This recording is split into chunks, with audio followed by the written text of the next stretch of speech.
Millán Salcedo, yo soy maricón, lo de homosexual es una mariconada.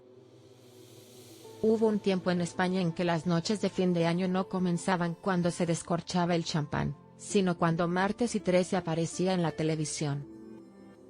Era una cita litúrgica, una especie de misa profana que Millán Salcedo y José Mayuste oficiaban con su humor histriónico.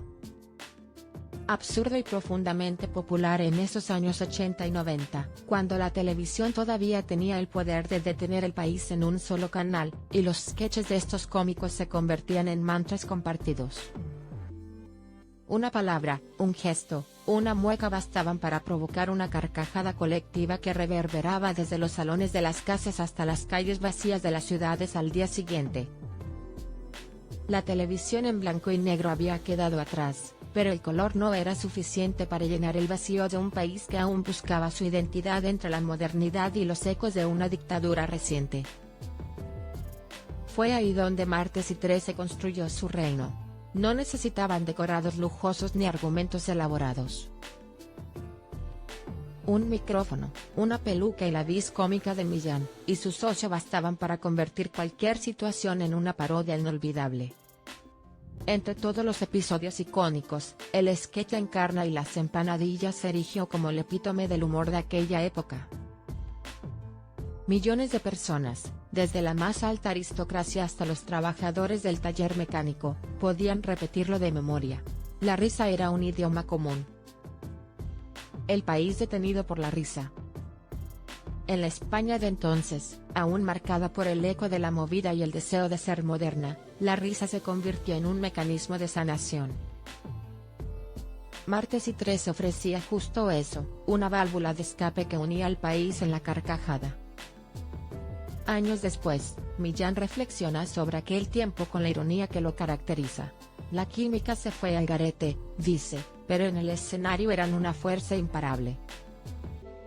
La paradoja estaba en la incompatibilidad de dos hombres que lograban, juntos, la magia que en solitario no era posible replicar. La fama, las tensiones y el desgaste personal terminaron por diluir la sociedad, pero no el recuerdo. A medida que los años pasaron, y las retransmisiones de aquellos especiales se convirtieron en una tradición navideña, el país siguió recordando cómo, durante unas horas, Millán y Josema hacían que el tiempo se detuviera. La nostalgia del humor que marcó una época. Hablar de Martes y 13 no es solo evocar el pasado. Es un ejercicio de memoria emocional, un puente hacia un tiempo en el que el humor tenía una función casi medicinal. Lo que ofrecían no era únicamente risa, era complicidad.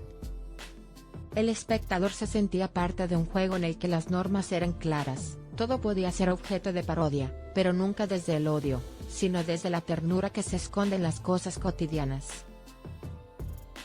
Millán, con su histrionismo único, encarnó un abanico infinito de personajes, desde presentadoras de radio exageradas hasta señoras de barrio con las que cualquiera podía identificarse. Él mismo lo resumía con su característica sorna: mi madre no me dejó tierras ni dinero, pero me dejó el humor. Es un legado que no caduca, dice en una entrevista que publica El Mundo. Su talento era, en efecto, una herencia inagotable que no entendía de generaciones ni modas.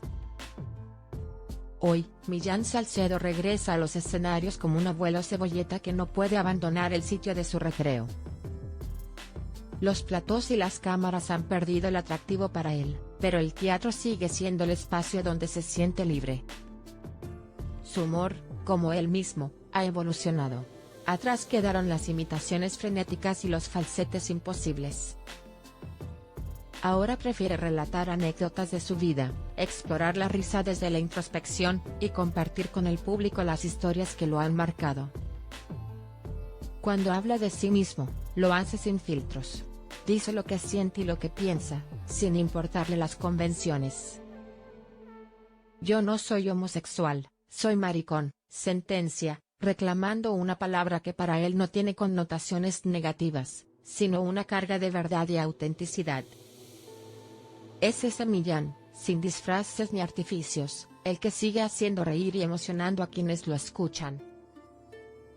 cuenta que hasta los 29 años no ligó, un dato que nos da una idea de lo terrible que era la discriminación entonces, y nos recuerda que incluso en 2025 queda mucho camino por recorrer. Un país entre empanadillas y nostalgia. En una España que ha cambiado tanto desde los tiempos de las empanadillas de Móstoles, martes y 13 sigue siendo un recuerdo luminoso.